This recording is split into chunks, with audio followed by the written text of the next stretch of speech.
A gente sabe que dores crônicas detona, acaba com qualidade de vida, né? E claro que existem muitos tratamentos e que o que a gente vai contar hoje não substitui uma indicação médica e um tratamento. No entanto, pode ajudar muito, que são as ervas, né? Que a gente vai ensinar aqui algumas diquinhas com o nosso querido Daniel. Bem-vindo! Pata, ele vem hoje mostrar quais ervas podem então ajudar nas dores crônicas. Isso, a gente sabe que dor crônica afeta uma parcela bastante grande da população. Puxa vida, é. E a gente trazendo aqui algumas opções, sugestões aí de tratamento de uma forma natural, né, Carol? Até porque o tratamento dessas dores crônicas, dependendo se elas forem reumáticas ou se elas forem mesmo dores mais simples, vamos dizer assim, envolvem anti-inflamatórios, né? Que acaba sobrecarregando o nosso sistema. No caso das reumáticas, envolve o uso de corticoides. Então, a associação, né, dessas plantas com os medicamentos, ou às vezes só elas, isso a depender da avaliação do caso, pode diminuir o uso de medicamentos. Vamos ensinar várias coisas muito legais, mas antes a gente vai ouvir a sonora do Dr. André Mansano. Ele é médico intervencionista da dor e ele fala que sim, a gente pode associar tudo isso. Dá uma olhada. Boa.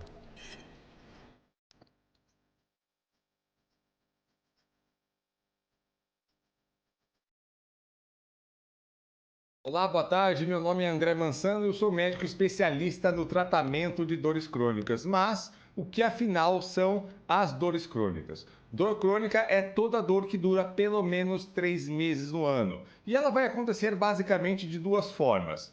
Ou o paciente teve uma lesão, um machucado suficientemente forte ou por muito tempo, de modo que houve uma sensibilização das vias da dor, ou seja, mesmo depois de cicatrizar aquilo, a dor continua, ou aquele estímulo doloroso se mantém. Por exemplo, uma hérnia de disco que está comprimindo o nervo que desce para a perna e se mantém ali comprimindo, enquanto isso não for resolvido, a dor continua. Ou um processo de artrose, uma degeneração de uma articulação que continua inflamada, ou uma lesão de um nervo que tem mais dificuldade de cicatrização. Isso é dor crônica, que não quer dizer que a dor seja intratável. E por falar em tratamento, o tratamento ele usualmente é multidisciplinar. Significa o quê? Que vários profissionais vão ter que atuar em conjunto para resolver esse problema. Então, claro, são necessários os medicamentos analgésicos que vão ser escolhidos de acordo com o tipo de dor. Na maioria das vezes, uma fisioterapia especializada, acupuntura, em alguns casos mais graves, nós lançamos mão dos procedimentos intervencionistas para a dor, sempre escolhendo aqueles menos invasivos antes e somente indo para os mais invasivos quando os menos invasivos não funcionam. Exemplos incluem as infiltrações pontuais, por exemplo, nas articulações, a radiofrequência, que nós podemos inativar alguns nervinhos relacionados àquela dor, e em casos mais graves, até uma cirurgia, a depender do caso.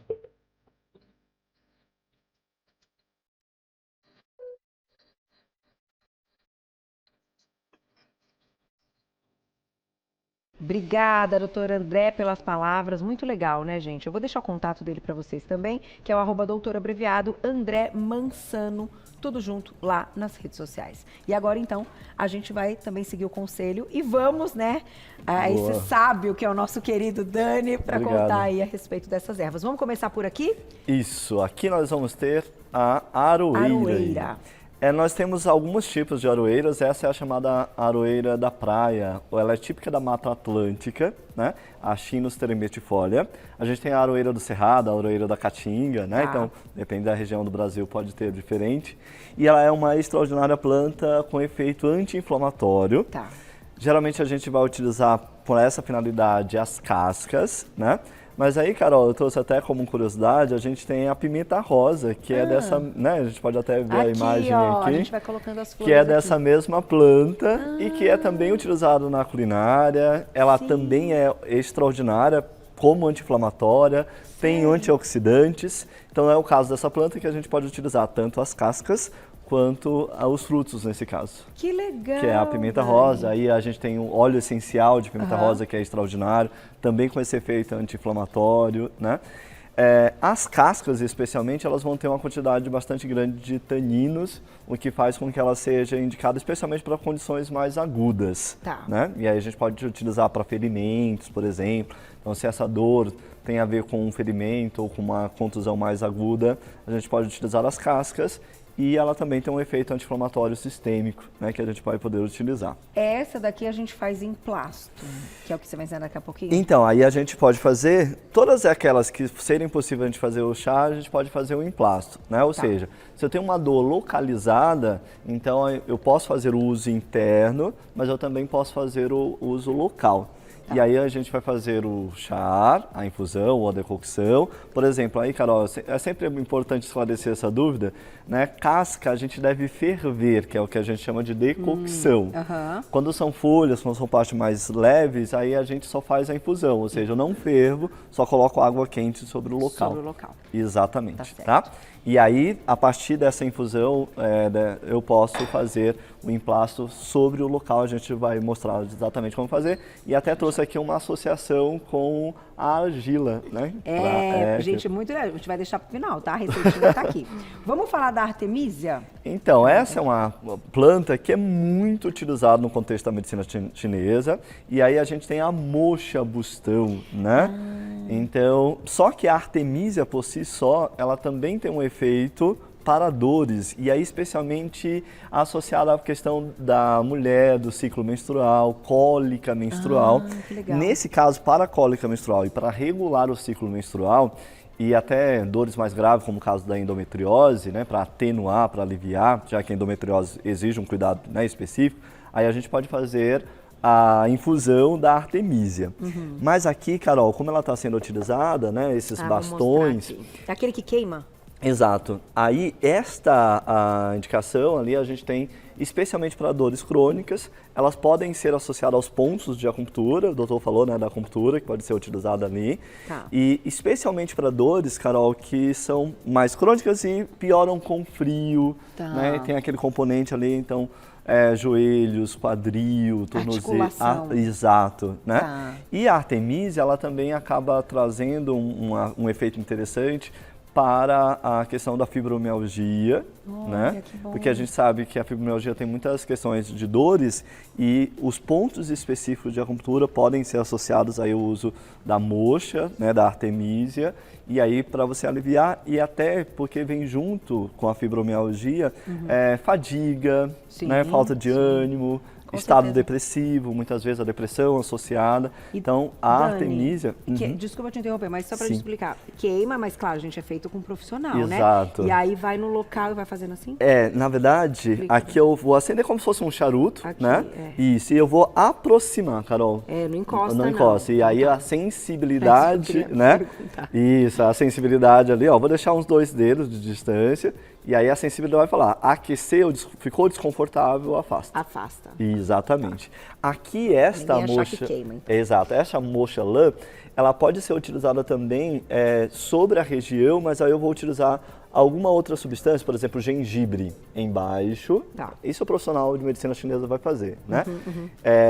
E aí eu vou queimar essa lã em cima, que é outra aplicação aí da artemisia. Olha que legal. Bom, a artemisia...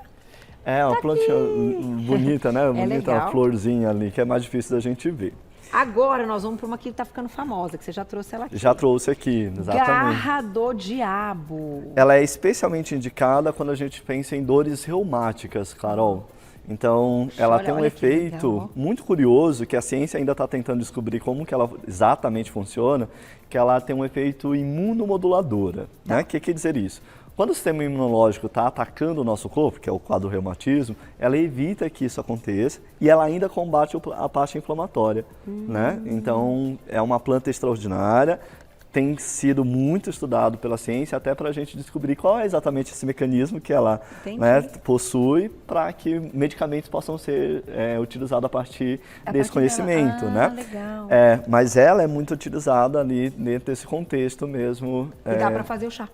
Dá para fazer o chá, embora nesse caso especificamente da garra do diabo, o melhor é você utilizar as cápsulas, porque aí você vai conseguir ter uma absorção melhor. Especialmente se for uma cápsula que passa pelo estômago sem ser digerida, né? Então é uma cápsula enteroprotetora.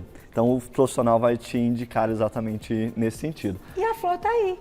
Então ela acaba recebendo esse nome, né? Porque ela tem uns aspectos ali que podem aparecer, mas é uma flor bonita. É uma flor típica, uma planta típica do continente africano, adaptada a altas temperaturas. Ela não é brasileira, não tem aqui no Brasil, não é adaptada ao Brasil. Legal. De volta com o nosso Você é Bonita, hoje falando de ervas que podem ajudar nas dores crônicas. Olha que legal, o tratamento aí é muito mais natural, mas claro que não substitui uma indicação, né, de medicamento, enfim, uma indicação médica, tá, e é gente? muito importante também saber o diagnóstico, né? Então, se você está sentindo uma dor, especialmente se já faz tempo, procure o médico, né? Que é muito importante saber a causa, até para a gente entender como tratar melhor, né? É sempre um tratamento integrativo. Dani, esqueci de te perguntar. E dor muscular? Aquela do treino, aquela da fisgada de ter exagerado, enfim. Tá, eu gosto muito de duas plantas, a erva baleeira e a arnica. Né? E o capim-cidreira, que a gente só costuma lembrar dele para acalmar, ele é ótimo também para a gente fazer esse emplasto que a gente vai mostrar a receita, né? Ou para você fazer compressa, né? E aí é local, pega aquele grupo muscular que pegou mais naquele período e pode fazer ali, que é muito interessante. Para você manter o seu corpo, né, desinflamado, aí a cúrcuma acaba sendo muito interessante também, que a gente recomenda. Colocar no shot, né? Pode colocar no shot, exatamente. Vamos para a próxima, então. IP roxo, a gente vai colocar a flor aqui. Olha que linda essa flor, né? Nós estamos na época dos IPs e aí ela tem uma função anti-inflamatória, né? Que a gente vai utilizar ali maravilhoso! né? É mesmo. A cidade está toda assim, tá combinando. E ela vai, pois é, verdade, com o tema do programa. E aí a gente vai utilizar a casca nesse caso, né? E ela vai ter esse efeito também anti-inflamatório. E especialmente também, assim como a Artemisia, ela vai ter efeito para a parte ginecológica, pode ser feito banho de assento também, mas ela é um anti-inflamatório geral que a gente pode contar ali também. E eu acabei trazendo especialmente porque nós estamos na época aí da florada, né? Do roxo legal, já passou, mas os outros IPs estão aí, o IP branco especialmente agora, né? Que nós estamos observando. Então a casca, e aí a gente vai ter um efeito anti-inflamatório, especialmente para uso interno.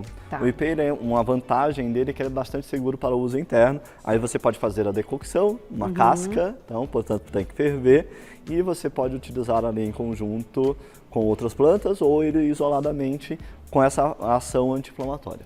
E, por exemplo, se a gente for fazer chá e tal, quanto é o limite de consumo no dia? Então, a gente vai... Para ter um efeito terapêutico, é importante que seja regular, né? Então, o ideal são 3 xícaras por dia, 3 xícaras ao dia, né? E aí você vai utilizar, por exemplo, no caso do IP, a gente vai sempre pegar, assim, o que a gente diz no ditado popular, um punhado, né? Então, você vai pegar uma quantidade ali, e aí aqui seria o suficiente para você fazer uma xícara, né? Ou você pode pegar um volume um pouquinho maior, para você conseguir fazer as 3, põe na geladeira ou guarda numa garrafa térmica para você utilizar durante o dia. Tá certo. Tá? Então, importante Vamos para a próxima, que é o óleo de copaíba. Olha essa planta é maravilhosa, né? Planta da nossa floresta amazônica. Nossa. E aqui, sabe o que é o legal, Dani e Carol? Que já está pronto para uso. Né? Então você vai colocar na área que você tiver com dor. Só isso. E o efeito anti-inflamatório acaba sendo extraordinário. A nossa floresta amazônica acaba trazendo para a gente outras riquezas, né? Até deixei aqui no segundo plano, mas tão importante quanto, que é o de andiroba. A gente vai utilizar, né? Pode até fazer uma sinergia em conjunto ali. E pode servir de base para você fazer um emplasto de outras plantas também. Entendi, né? entendi. Então a copaíba é reconhecida mundialmente por esse efeito anti-inflamatório. Então, dores articulares também, dores musculares, inclusive pós-treino que você comentou, a gente pode utilizar a copaíba como também. É o óleo, a gente passa assim, isso, sobre a região, assim. Exatamente, sobre a região. Não precisa nem colocar algodãozinho, nada. Nada, direto. Isso pode passar direto. Ai, que legal, Dani. Para articulação, é muito legal. Por exemplo, eu sinto aquela dor que pela manhã, sabe, que eu acordo, muitos idosos reclamam disso, que de manhã acorda com dor. Então, antes de dormir, passa passa na articulação, que costuma ter dor, Tá. e aí você vai se sentir muito melhor no dia seguinte. Tá vendo, gente? Fácil, hein? Quem tiver dúvida, Carol, onde encontro? Manda mensagem pro Dani. Exato. Vamos pro nosso emplasto, então. Então, aqui, Carol, então a sugestão é a gente fazer com a argila. Duas argilas que eu gosto mais de utilizar é a argila verde, que eu escolhi aqui, ou a argila preta também, especialmente se tiver uma condição reumática. Tá. E aí a quantidade vai depender da área que você for utilizar o emplasto. Aqui eu vou utilizar 2 colheres generosas ali, Tá bom. sobre a região. E aqui eu vou ter a decocção ou a infusão da planta que eu gostaria de utilizar. Aqui, pegar uma espátula para poder misturar. E nesse caso eu trouxe justamente a erva baleeira. Tá. Aí aqui, Carol, tem que ser meio que no olhômetro mesmo. Pra É o chá ali, então. Exato, ali tem um chá da planta que você selecionar. No caso do óleo, você pode acrescentar, ó. Pode pôr um pouquinho. Isso aí fica um emplasto também muito legal. Porque esse aspecto oleoso aqui vai deixar mais tempo, né, Carol? Então, Entendi. Então, Vai colocando isso, exatamente. Aos pouquinhos. Até virar uma pasta, Igual a receita né? da cozinha também, né? Até virar uma pasta, exatamente. E aí a gente aplica na região. Aplica na região. E aí quando tem uma. endurece? Então, vamos lá. Quando endurece, eu posso. Você vai lá na área já aplicada? Isso. Aí tem uma coisa bem interessante para a argila, uma dica interessante que eu trouxe aqui é: na hora que você for colocar sobre a região, não colocar direto sobre a pele e você pode utilizar uma gaze, né? Então você vai usar o punho, tem um dor no punho. Então coloca a gaze e eu vou colocar um emplasto por cima, né? Então porque aí que acontece, só mexer aqui um pouquinho mais, não suja. Então eu consigo colocar sobre a região, né? Carol, só segura aqui pra mim, por favor. Seguro. Aqui ou aqui? A gaze, por favor. A gaze. Isso, ó, só pra mostrar.